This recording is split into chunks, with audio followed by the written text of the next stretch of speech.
Ouviremos a exposição da Palavra de Deus, que nos apresentará aquilo que confessamos na Confissão Belga, artigos 5 e 6, ainda tratando sobre a Palavra de Deus.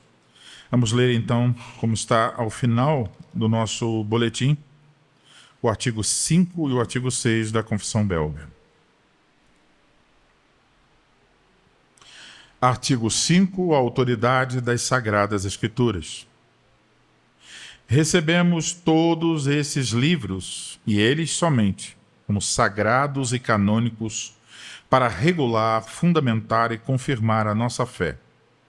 Cremos sem dúvida nenhuma em tudo o que eles contêm. Não tanto porque a Igreja assim os recebe e aprova, mas principalmente porque o Espírito Santo testifica em nossos corações que eles vêm de Deus, como eles mesmos provam. Pois até os cegos podem perceber que as coisas preditas neles estão a se cumprir. Artigo de número 6.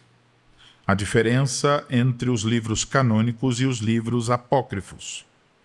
Distinguimos esses livros sagrados dos apócrifos, que são os seguintes: 3º e 4º Esdras, Tobias, Judite, Sabedoria, Eclesiástico, Baruque, os acréscimos aos livros de Esther e Daniel, o Cântico de Azarias na fornalha, o Cântico dos 3 Jovens na fornalha, a História de Susana, Bel e o Dragão, a Oração de Manassés e 1º e 2º Macabeus.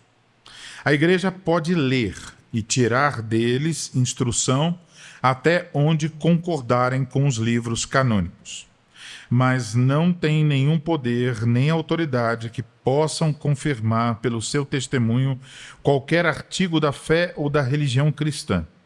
Muito menos podem diminuir a autoridade dos livros sagrados. Agora vamos ler o texto da pregação.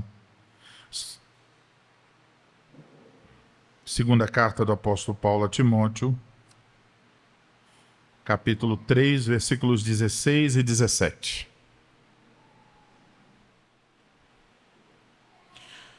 Toda a Escritura é inspirada por Deus e útil para o ensino, para a repreensão, para a correção, para a educação na justiça, a fim de que o homem de Deus seja perfeito e perfeitamente habilitado para toda boa obra.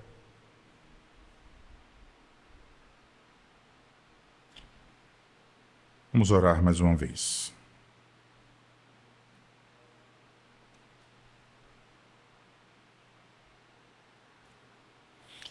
Senhor Deus, Pai amado, rogamos Tua bênção para esse momento em que ouviremos a exposição da Tua palavra. Sê com o pregador, sê com os ouvintes.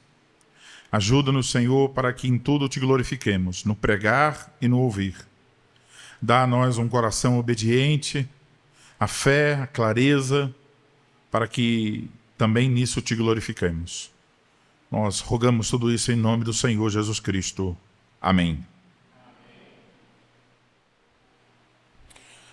Amados irmãos em nosso Senhor Jesus Cristo, no último sermão desta série, na Confissão Belga, aprendemos que a Escritura Sagrada não é fruto da mera criatividade humana, nem é tampouco uma coxa de retalhos com opiniões religiosas de vários homens.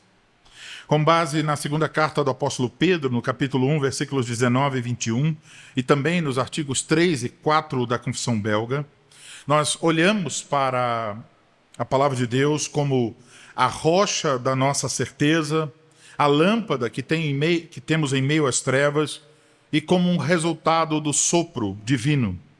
Vimos então que Deus, em sua providência divina, ordenou que a sua verdade fosse escrita, que ela não se perdesse em meio à fragilidade da memória humana. E uma vez que nós identificamos, também naquela ocasião, quais são os livros inspirados, quem é o seu autor, agora então surge a pergunta: que é fundamental para a nossa vida cristã. Por que nós recebemos esses livros, mencionados no artigo 4, e que tipo de autoridade esses livros exercem sobre a nossa vida? Se no sermão anterior estávamos focados em observar a origem da Bíblia, hoje nós vamos focar na recepção e na suficiência. E voltaremos então a nossa atenção para 2 Timóteo, capítulo 3, versículos 16 e 17. O que nós confessamos então na Confissão Belga, artigos 5 e 6 que acabamos de ler, é justamente um eco desse texto de 2 Timóteo. O artigo 5, ele nos ensina que nós recebemos esses 66 livros, não porque a igreja confere autoridade a esses livros, mas porque o Espírito Santo testifica em nossos corações que esses livros vêm de Deus.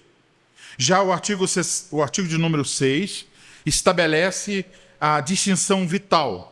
Nos lembra sobre os 66 livros do artigo 4, os livros chamados canônicos, e aqueles livros que nós chamamos de apócrifos, de espúrios, reafirmando que apenas a palavra inspirada de Deus pode servir de fundamento para a nossa fé.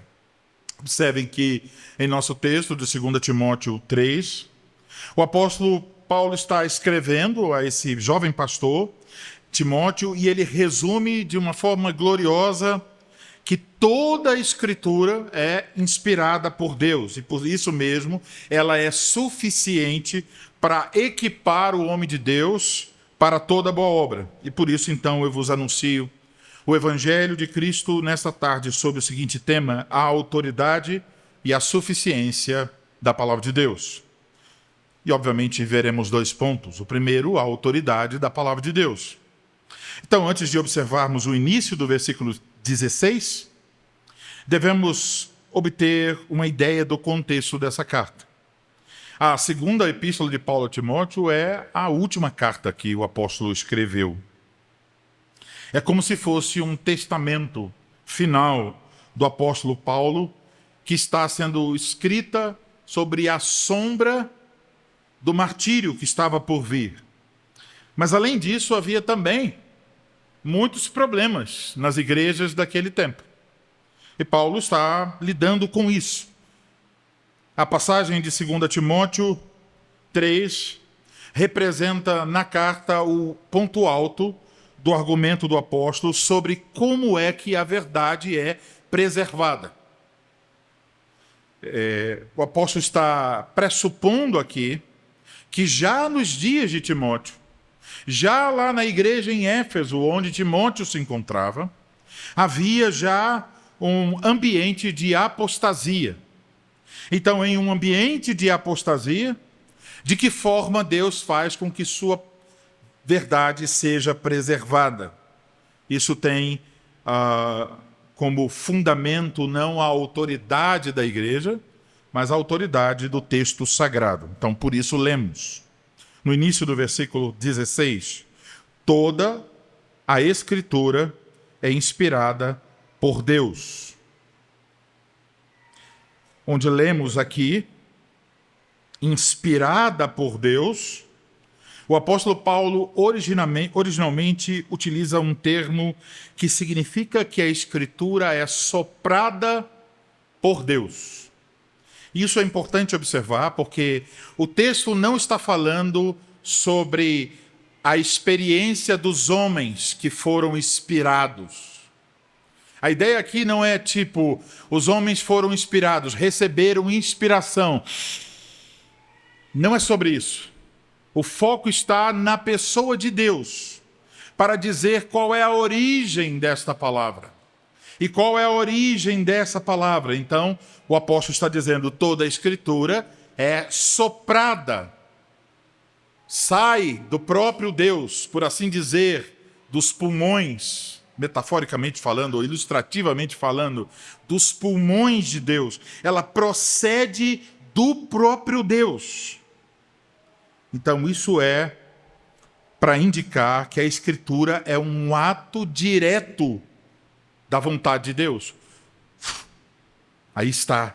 sai dele, vem dele, se origina nele. Então ela não é o fruto de um entusiasmo poético, como se, por exemplo, Davi está pensando sobre algum tema e ele toca sua harpa e ele então se sente inspirado poeticamente para escrever. Mas ela é um ato direto de Deus, por meio da sua providência singular, que faz com que a sua vontade fosse registrada por homens que escreveram e isso fosse um registro sem erro. Por isso chamamos de Sagradas Escrituras. Então aqui nós precisamos rejeitar a ideia de que a Bíblia seja meramente uma coleção de símbolos humanos ou de literatura humana ou de ideias humanas ou de mitos humanos. O que estamos lidando aqui quando diz que ela é inspirada por Deus, soprada por Deus, é que ela é a própria locução, ela é a voz de Deus. Deus está falando por meio dela. E então, temos esta afirmação da própria Escritura, de que a Escritura é inspirada por Deus. E nós, pela fé, o que dizemos? Nós dizemos, cremos. Eu creio que a Escritura é inspirada por Deus. Então, quando dizemos que a Escritura nos ensina que ela é inspirada por Deus, certamente os críticos dirão, isso é um raciocínio circular. E, de fato, é um raciocínio circular. Mas é um raciocínio circular necessário. Por quê? Porque nós não podemos provar a origem das Escrituras, a inspiração das Escrituras, por critérios externos à própria Escritura. Se nós, por exemplo, disséssemos, podemos provar a origem, a inspiração das Escrituras pela razão, pela ciência ou pela tradição da igreja, logo a ciência, a razão e a tradição da igreja são juízes da inspiração e logo são maiores do que a própria inspiração. Então, nenhum elemento externo vai poder confirmar de forma direta e a nossa fé não vem desses elementos externos. Então, nós não estamos procurando por provar a autoridade da palavra de Deus fora da palavra de Deus. Mas nós cremos na autoridade da palavra de Deus, porque essa autoridade da palavra de Deus, que está na palavra de Deus, se impõe sobre nós. Por exemplo, não são os homens que criam a genética. E vocês sabem, nas últimas décadas, muitos avanços científicos em várias descobertas sobre a genética. Mas desde quando essa genética, descoberta recentemente, podemos dizer, em comparação a toda a história, desde quando essa genética está lá? Desde o momento em que Deus soprou o fôlego de vida na narina de Adão. Lá estavam todos os elementos genéticos que agora são descobertos. Então, a ciência não pode se colocar em uma posição como se ela tivesse descoberto essa genética. A ciência apenas recebe essa genética. Ela não pode se colocar na situação de dizer que criou essa genética, ela apenas recebe e descobre por meio dos estudos aquilo que já é existente. E da mesma forma, não podemos dizer algo no sentido de dizer a partir de agora a palavra, esse texto é sagrado e a partir de agora esse texto tem autoridade. A autoridade está inata, naturalmente, no texto, porque foi Deus quem deu. Então, não é uma questão de provas externas, mas de uma prova interna.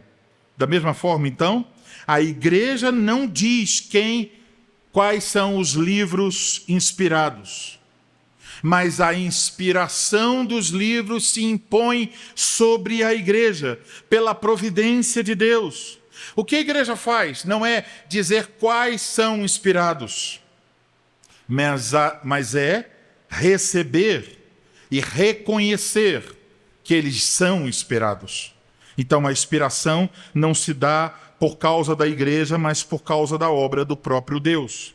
Ele é a origem de toda a Escritura, ela é soprada por ele. Esta doutrina da inspiração da palavra de Deus corrige alguns erros fundamentais. Um deles, o subjetivismo, a redução da autoridade ao sentimento ou à experiência do leitor. Então, imagine se cada um de nós tivéssemos que escolher quais textos seriam inspirados. Alguém olharia para o Salmo de número 23 e diria: olha, esse texto toca no meu coração, eu acho que é uma bênção. E quando fosse para Mateus capítulo 1, a genealogia de Jesus, fulano gerou fulano, que gerou ciclano, e você está lendo todos aqueles nomes, talvez você dissesse: isso não toca o meu coração, talvez não seja inspirado.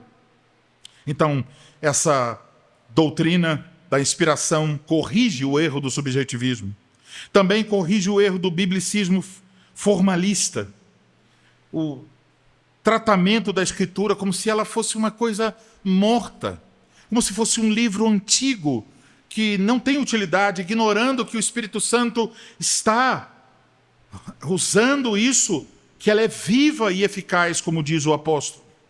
E também nos evita que nós caiamos num erro muito comum no mundo evangélico de separar o espírito da letra, de buscar a voz do Espírito fora da palavra escrita. Então é imperativo compreender que a igreja não confere autoridade ao texto. A igreja é, por assim dizer, apenas o correio. Ela carrega a mensagem, mas a autoridade vem de Deus. A autoridade das Escrituras repousa única e exclusivamente no fato de que ela foi soprada por Deus. Repousa na sua origem divina. O artigo 5 da Confissão Belga afirma que nós então recebemos os livros canônicos como sagrados, não tanto porque a igreja o diga que são sagrados, mas porque o Espírito Santo testifica em nossos corações que eles procedem de Deus. Então, a autoridade do texto se impõe a nós pela operação do Espírito Santo. Então, isso significa que o Espírito Santo abre os nossos olhos. Ele dilata nosso coração para que nós possamos nos curvar ao texto bíblico e reconhecer que ali está a palavra de Deus, que ela já está presente ali no texto sagrado. O testemunho do Espírito Santo, então, não é um acréscimo adicional, mas a operação soberana que remove a hostilidade do coração humano para que nós possamos receber e dizer: de fato, esse livro é inspirado por Deus, eu vejo isso, reconheço isso. A autoridade da Escritura, como disse, reside então nesse fato, a origem divina. A autoridade da Escritura reside em si mesmo. Então, nem o Espírito Santo torna a Escritura verdadeira. Ele nos torna capazes de ver que ela já é verdadeira. Então ele nos liga a essa palavra para reconhecermos isso. Agora, como foi que Deus nos deu essa palavra? Como foi essa inspiração? Eu não vou preencher o nosso tempo com as várias teorias da inspiração das Escrituras, mas aquilo que nós confessamos é a inspiração orgânica das Escrituras. E talvez a maneira mais simples de pensar sobre isso seja pensar em um músico. Crianças, vocês podem pensar sobre um músico. Ele tem o seu instrumento. Vamos pensar em uma flauta, um instrumento muito bonito. Então, ele tem que produzir o som. O som vai passar pelo material, o instrumento. Mas o som depende totalmente de quem está soprando. Então, da mesma forma, a mensagem através dos apóstolos e profetas, eles foram o quê? Eles foram os instrumentos de Deus.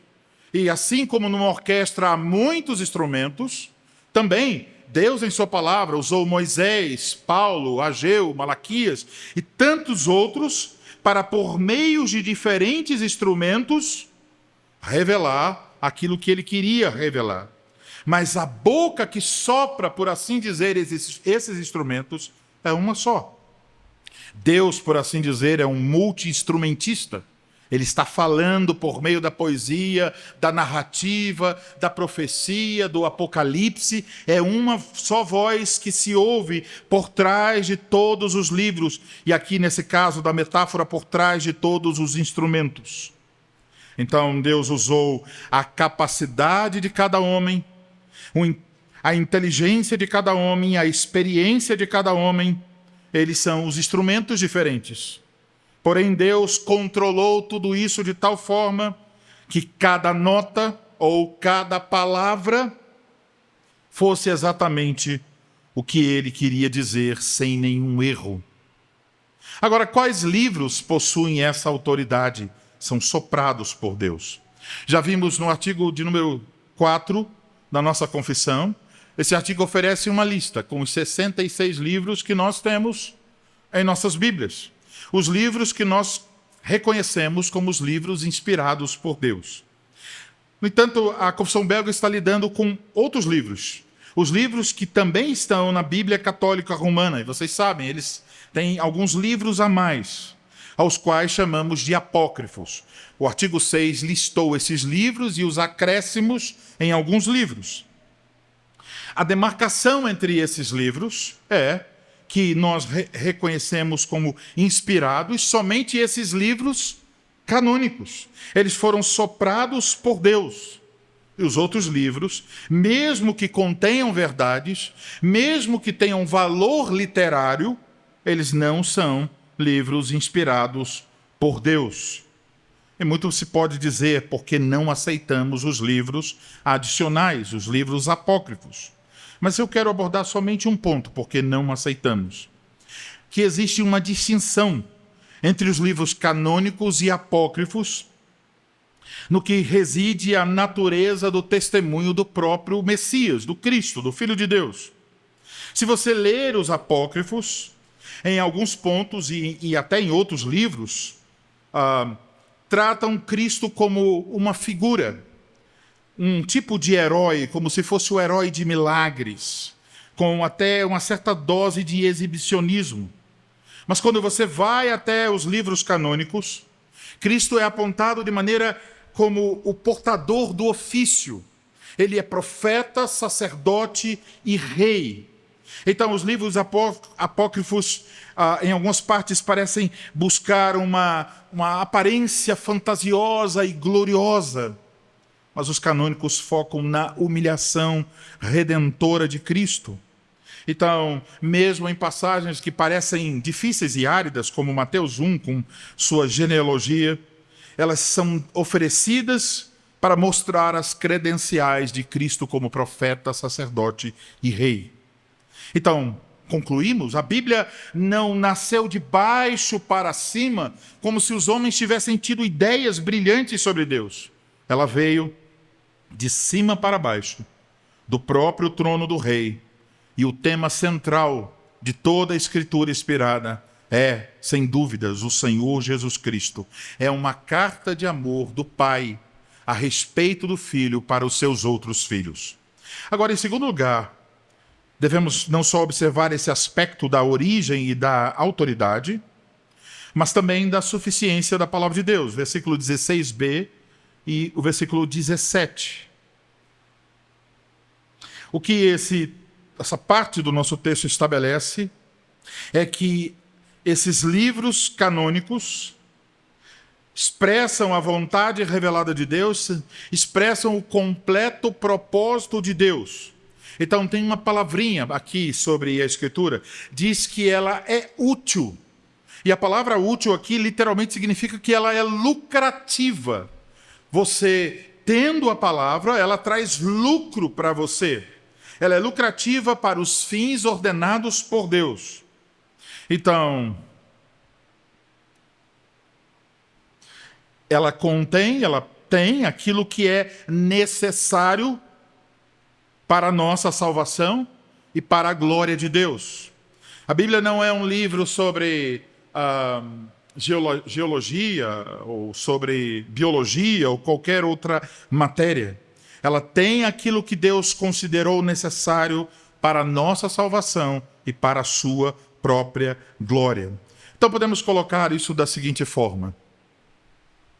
Imagine que tem muitos assuntos que você esteve estudando durante um trimestre, na faculdade ou em outro curso. E ao final do trimestre tem uma prova. Mas o seu professor é alguém tão legal, ele quer ajudar os alunos e então ele diz: olha, terça-feira que vem eu vou dar uma aula especial em preparação para a prova. E então, no dia dessa aula, o professor começa a abordar alguns assuntos, extraídos de todos os 3 meses anteriores. Nessa única aula, ele faz uma síntese. E você é um aluno esperto e diz: opa, ele está sendo muito objetivo em cada afirmação. Já sei.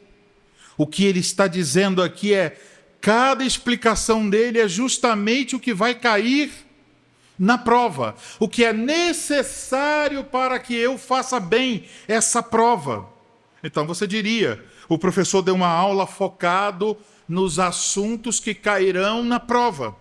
Quando Deus nos dá a sua palavra, também Ele está focado em nos dizer o caminho para a salvação, o caminho para a vida, para viver de maneira que nós o glorifiquemos.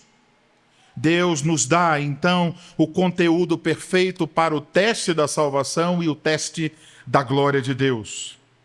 Uma implicação clara disso, meus irmãos, é que se a Escritura é útil, se a Escritura nos oferece tudo quanto é necessário para a salvação e a glória de Deus, o nosso interesse nas Escrituras, ao lê-la, ao estudá-la, deve ter o mesmo objetivo. O estudo teológico não deve ser apenas por questões de especulação e curiosidade. Não devemos ler a Bíblia com perguntas que a Bíblia não se propõe a responder. Devemos entender que a Escritura é útil. Ela tem uma finalidade determinada por Deus. E ao lê-la, você tem que procurar alcançar a finalidade que Deus ofereceu. Ela é útil para a salvação em Cristo Jesus e para glorificar a Deus. Então nós devemos evitar aquela abordagem teológica que se perde em especulações e curiosidades. Queremos saber sobre um monte de assuntos complexos e nem sabemos responder quando alguém nos pergunta: o que a Bíblia diz sobre as maneiras de amar seu irmão? Aí a pessoa diz: eu nunca pensei sobre isso. Mas está pensando em 10 ismos diferentes, cujas palavras não consegue entender, porque muitas vezes estamos sendo motivados não por um desejo piedoso, mas pelo desejo de mostrar a outras pessoas que nós sabemos muito, que nós conhecemos. Em nosso texto, essa suficiência das Escrituras manifesta-se em 4 utilidades que você pode encontrar no versículo 16. Primeiro, a Escritura é útil para o ensino. Quer dizer que através dela nós conhecemos a Deus e o que Deus faz. Então, tudo que é necessário sobre isso nos é dada nas Escrituras Sagradas. Nós aprendemos através das Escrituras. Deus nos ensina sobre si mesmo. Em segundo lugar, a Escritura é útil para a repreensão. Então, isto significa que quando nós erramos o caminho, quando nós saímos da faixa do trajeto, a Escritura, como um juiz, denuncia o nosso pecado e nos diz: você está indo para o caminho errado, você está saindo do que Deus propôs como alvo. A Escritura confronta e repreende o nosso pecado. Em terceiro lugar, a Escritura é útil para a correção. Então, uma vez que você reconheça seu pecado, a Escritura tem o poder de restaurar, de endireitar aquilo que estava torto e reconduzir a forma como Deus quer. E, em quarto lugar, a Escritura é útil para a educação na justiça. Aqui tem uma palavra que talvez pais educadores já tenham ouvido em seus estudos sobre educação. A palavra paideia. Então você pode pensar na paideia grega, que tinha a ideia de formar o cidadão ideal para a polis, a cidade. Mas aqui temos a paideia bíblica. É para a formação integral da vida inteira do homem de Deus. É substituir a cultura mundana pela cultura dada pelo próprio Deus. É o treinamento, a formação pactual para a obediência. E qual o resultado disso? O texto diz assim: o homem de Deus é habilitado para toda boa obra. Então ele está apto, sem precisar de suplementos humanos, para fazer o serviço que Deus lhe dá. Quando diz que o homem, pela palavra de Deus, por essas quatro utilidades, se torna perfeito, a ideia aqui não é de perfeição moral absoluta, mas de um estado de prontidão. É como se dissesse, não quer dizer que a pessoa tem tudo no máximo, mas quer dizer que ela tem tudo o que precisa. Então podemos ilustrar essa ideia de perfeitamente habilitado com a ideia de que Deus está trabalhando nessa pessoa, que, por exemplo, você pode ser como uma semente em que você já tem tudo que precisa para ser uma árvore. Essa é a ideia de completude. A Escritura oferece isso. Outra maneira de dizer isso é pensando crianças na imagem de um cavaleiro. Então, imagine, ele vai para a guerra. Vamos perguntar a ele: cavaleiro, você está pronto para a batalha? Então ele nos diz por trás de seu elmo: sim, eu estou pronto. Talvez ele dissesse um pouco mais grosso: sim, eu estou pronto. Não é? Então você ouve o cavaleiro dizer essas coisas. E você pergunta para ele: você tem a proteção para a sua cabeça, o elmo? Ele: sim. Você tem a armadura para o seu peito e costas? Sim. Você tem a armadura para a sua cintura? Sim. Você tem armadura para as suas pernas? Você tem uma bota de ferro? Sim. Você tem um escudo para proteger do ataque dos inimigos? Sim. Você tem uma espada grande, robusta e cortante em sua mão? Sim. Então o que você diria? Então você é um cavaleiro que está perfeitamente habilitado. É assim. A Escritura nos habilita perfeitamente para vivermos para Deus, para vivermos a vida da salvação. Então, se você tem a Escritura, se a Escritura habilita você perfeitamente, por que você, depois de estar totalmente vestido como um cavaleiro, iria até uma loja e diria: por favor, eu preciso colocar aqui uma pluma de plástico. Eu preciso colocar aqui uma proteção de plástico sobre a minha armadura. Alguém olharia para você e diria: que tolice! Você já tem tudo o que precisa. Por que você vai recorrer a outras fontes? Amados irmãos, Deus nos diz tudo o que você precisa. Tudo o que você precisa para viver de maneira santa. Tudo o que você precisa para organizar suas finanças. Tudo o que você precisa para o seu casamento. Para a criação dos seus filhos. Para a vida congregacional. Tudo o que você precisa é dado por Deus através de sua palavra. Se você crê nisso, se você crê que a palavra de Deus, por ser divinamente inspirada, é capaz de mudar a sua vida e tornar você plenamente habilitado em tudo que Deus quer que você sirva, então, meu irmão, abra sua Bíblia, estude sua Bíblia, leia sua Bíblia, ore sua Bíblia, ame sua Bíblia. Deus capacita você para servir o seu povo e a servir o seu Senhor, o Rei, o Senhor Jesus Cristo. Então a Bíblia é completamente suficiente. Se você tem a Escritura Sagrada, você tem toda a palavra que Deus deseja comunicar a você. E aqui não devemos fazer, como mencionei, a falsa oposição entre espírito e letra. Porque quando estamos falando da palavra de Deus, estamos falando da obra do Espírito Santo. E quando estamos falando da obra do Espírito Santo, estamos falando da palavra de Deus. Então, não devemos pensar e interpretar erradamente o texto que diz: a letra mata, mas o Espírito vivifica. A letra ali é uma referência à lei sem a graça. É claramente isso.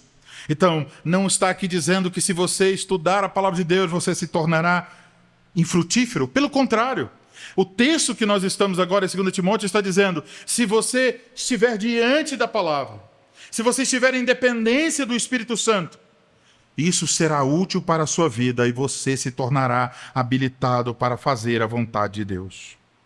É justamente porque a palavra escrita é um instrumento do Espírito Santo que Deus a utiliza para o nosso bem. Então, amados irmãos, possamos viver debaixo, sob a palavra soprada por Deus, e não nos prendermos aos decretos, invenções, tradições e experiências humanas, mas estar ancorado na verdade eterna de Deus, que é não só inspirada, mas suficiente para toda a nossa vida. Satisfaça-se com isso, e você verá o quanto você encontrará alegria em aprender mais e mais da vontade de Deus e estar habilitado para servir. Amém.